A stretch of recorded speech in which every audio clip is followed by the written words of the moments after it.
샬롬! 저는 영화부를 섬기고 있는 김강선 전도사입니다.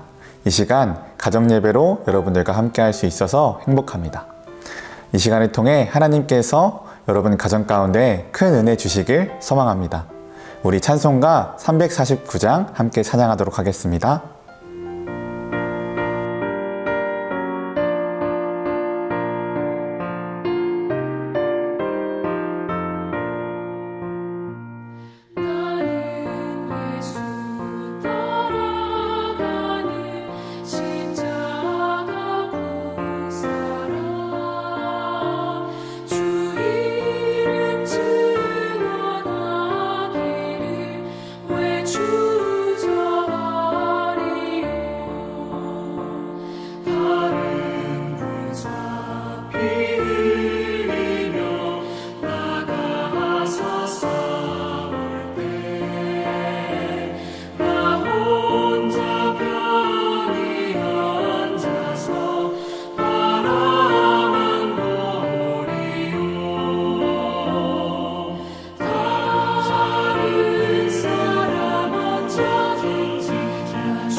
오늘 우리가 함께 읽을 말씀은 사사기 6장 11절에서 18절 말씀입니다.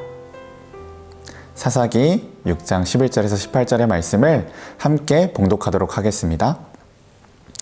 여호와의 사자가 아비에셀 사람 요아스에게 속한 오브라에 이르러 상수리 나무 아래에 앉으니라. 마침 요아스의 아들 기드온이 미디안 사람에게 알리지 아니하려 하여 밀을 포도주 틀에서 타작하더니 여호와의 사자가 기드온에게 나타나 이르되 큰 용사여 여호와께서 너와 함께 계시도다 하매 기드온이 그에게 대답하되 오 나의 주여 여호와께서 우리와 함께 계시면 어찌하여 이 모든 일이 우리에게 일어났나이까. 또 우리 조상들이 일찍이 우리에게 이르기를 여호와께서 우리를 애굽에서 올라오게 하신 것이 아니냐 한 그 모든 이적이 어디 있나이까. 이제 여호와께서 우리를 버리사 미디안의 손에 우리를 넘겨주셨나이다 하니 여호와께서 그를 향하여 이르시되 너는 가서 이 너의 힘으로 이스라엘을 미디안의 손에서 구원하라. 내가 너를 보내는 것이 아니냐 하시니라. 그러나 기드온이 그에게 대답하되 오 주여 내가 무엇으로 이스라엘을 구원하리이까. 보소서 나의 집은 므낫세 중에 극히 약하고 나는 내 아버지 집에서 가장 작은 자니이다 하니 여호와께서 그에게 이르시되 내가 반드시 너와 함께하리니 네가 미디안 사람 치기를 한 사람을 치듯 하리라 하시니라. 기드온이 그에게 대답하되 만일 내가 주께 은혜를 얻었사오면 나와 말씀하신 이가 주 되시는 표징을 내게 보이소서. 내가 예물을 가지고 다시 주께로 와서 그것을 주 앞에 드리기까지 이곳을 떠나지 마시기를 원하나이다 하니 그가 이르되 내가 너 돌아올 때까지 머무르리라 하니라. 아멘. 이번 생은 망했다. 이 생망은 젊은 세대들이 자신들의 희망이 없는 삶을 한탄할 때 쓰는 신조어입니다. 오늘 본문의 배경이 되는 이스라엘의 상황이 딱 그랬던 것 같습니다. 이스라엘 백성들은 하나님 앞에서 여전히 죄와 악을 행했습니다. 그 결과로 이스라엘 백성들은 미디안의 압제를 7년간 당하고 있었습니다. 메뚜기 떼로 비유되는 미디안은 이스라엘의 추수 때가 될 때마다 이스라엘을 약탈하러 왔습니다. 그래서 이스라엘은 그 미디안을 피해 구덩이와 산속 그리고 웅덩이 속에 숨어서 살았습니다. 오늘 본문에 나오는 기드온도 마찬가지였습니다. 식량을 빼앗기지 않기 위하여서 포도주 틀에 들어가 그곳에서 밀을 타작하고 있었습니다. 우리가 잘 알고 있듯이 기드온은 큰 용사입니다. 그 이름의 뜻은 쪼개다, 잘라버리다 라는 의미를 담고 있는데요. 그 이름의 뜻처럼 기드온은 바알 제단과 아세라 신상을 쪼개어 잘라버립니다. 또한 기드온과 300명의 용사의 이야기는 그 이야기를 듣는 사람들로 하여금 가슴을 뛰게 만듭니다. 그러나 기드온이 처음부터 전사의 심장을 가지고 타고난 그런 용사는 아니었습니다. 오히려 오늘 본문 가운데 나타난 기드온의 모습은 겁쟁이라는 말이 더 잘 어울리는 것 같습니다. 그러나 오늘 하나님께서는 그 겁쟁이 기드온에게 찾아가셔서 그를 큰 용사라 부르십니다. 그리고 그에게 민족을 구원할 큰 사명을 주십니다. 그러나 기드온은 하나님의 말씀을 듣고 크게 당황한 것처럼 보입니다. 그도 그럴 것이 기드온은 미디안의 압제 속에서 자신의 삶을 돌보는 것만으로도 벅찼던 것입니다. 그래서 자신이 민족 구원이라는 큰 사명을 감당하기에는 너무나 어렵다고 생각했던 것입니다. 그래서 하나님의 말씀을 들은 기드온은 두 가지 반응을 보입니다. 첫 번째 반응은 불만입니다. 하나님께서 우리와 함께하지 않으셔서 우리가 미디안 압제를 받고 있는 것이 아닙니까?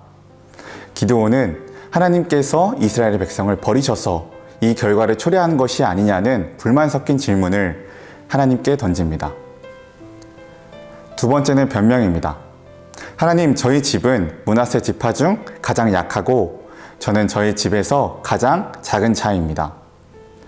기드온은 자신의 가문의 한미함을 탓하면서 자신이 민족을 구원할 만한 어떤 자격이나 자질이 없다고 하나님 앞에 변명을 합니다. 하지만 이런 기드온의 반응에도 불구하고 하나님께서는 그를 큰 용사라 부르시며 일관된 말씀을 하십니다. 내가 너를 보낸다. 내가 너와 반드시 함께하리니 네가 미디안 사람 치기를 한 사람 치듯 하리라. 기드온은 자신의 마음 가운데 있는 불만 때문에 자신의 처해 있는 상황과 부족함만을 바라보았습니다. 그러나 기드온이 간과한 것이 한 가지 있었습니다. 그것은 바로 하나님께서 함께 하신다면 그 모든 일들이 민족을 구원하는 일이 가능하다는 것입니다. 사람은 그 누구도 완벽할 수 없습니다. 부족하지 않는 사람만, 부족함이 없는 사람만 하나님께 쓰임받는 것도 아닙니다. 하나님께서 하나님의 일을 위하여 우리를 부르실 때 우리가 그 일을 할 수 있는지 없는지의 여부는 하나님께서 우리와 함께 하심에 달려 있습니다. 우리가 생각하기에 우리의 능력이 아무리 뛰어나더라도 하나님께서 함께 하지 않으시면 우리는 그 일을 할 수 없고, 우리가 너무나 부족하여서 그 일을 우리의 힘으로 할 수 없다고 생각할 때에도 하나님께서 함께 하신다면 그 일을 우리가 능히 할 수 있습니다. 우리는 모두 완벽하지 못한 평범한 사람입니다. 기드온도 우리와 마찬가지였습니다. 그러나 하나님께서는 그를 큰 용사라 부르시고 민족을 구원할 큰 사명을 주셨습니다. 기드온의 삶처럼 우리의 삶에도 때때로 우리의 생각과 다른 하나님의 계획이 밀려들어올 때가 있습니다. 우리는 그때에 하나님께 우리의 인생을 맡겨드리고 순종으로 나아가야 합니다. 나의 힘을 빼고 하나님께 우리의 시선을 돌릴 때 하나님께서 비로소 일하십니다. 바울은 로마서 11장에서 이렇게 말하고 있습니다. 하나님의 은사와 부르심에는 후회하심이 없느니라. 사랑하는 제2가족 여러분, 하나님이 부르실 때 우리는 큰 용사가 됩니다. 하나님이 부르셨다면 반드시 그 일을 우리 가운데 이루실 것입니다. 우리 모두가 하나님의 부르심 앞에 언제나 순종하는 그런 가정들이 될 수 있게 축복하고 소망합니다. 오늘 우리가 함께 들은 말씀을 기억하며 함께 적용과 나눔을 해보면 어떨까요? 먼저 부모님들께서 나의 계획과 하나님의 계획이 달랐던 적이 있었는지, 그리고 그 가운데서 하나님께서 어떻게 일하셨는지를 먼저 자녀들에게 나눠주셨으면 좋겠습니다.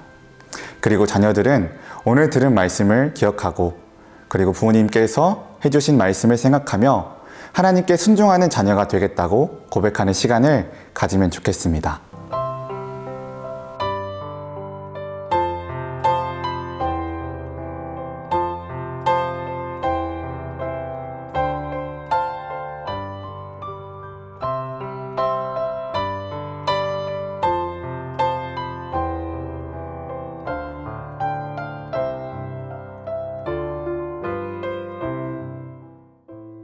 우리 이 시간 들은 말씀을 기억하며 함께 기도하도록 하겠습니다.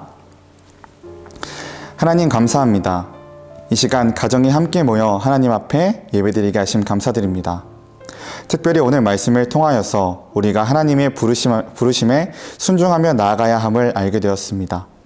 때로는 그 부르심과 하나님의 계획이 불가능해 보이는 의심이 들 때도 있지만, 전능하신 하나님께서 나를 통하여 일하여 주실 것을 신뢰하며 그렇게 나아가는 우리 제2가족들이 될 수 있게 함께하여 주세요. 그리하여 우리 하나님의 큰 용사로서 하나님의 뜻대로 살아가는 모든 가정들 될 수 있도록 하나님 함께하시고 인도해 주세요. 감사하며 예수님 이름으로 기도드립니다. 아멘. 우리 이 시간 주기도문으로 예배를 마치도록 하겠습니다. 하늘에 계신 우리 아버지여, 이름이 거룩히 여김을 받으시오며 나라 임하옵시며 뜻이 하늘에서 이루어진 것 같이 땅에서도 이루어지이다. 오늘날 우리에게 일용할 양식을 주옵시고, 우리가 우리에게 죄 지은 자를 사하여 준 것 같이 우리의 죄를 사하여 주옵시고, 우리를 시험에 들게 하지 마옵시고 다만 악에서 구하옵소서. 대개 나라와 권세와 영광이 아버지께 영원히 있사옵나이다. 아멘. 하나님의 부르심 앞에 순종하여 큰 용사가 된 기드온처럼 하나님 말씀에 날마다 순종하는 우리 모든 제 가족이 될 수 있길 축복하고 소망합니다. 우리 다음 이 시간에 또 만나도록 하겠습니다. 샬롬.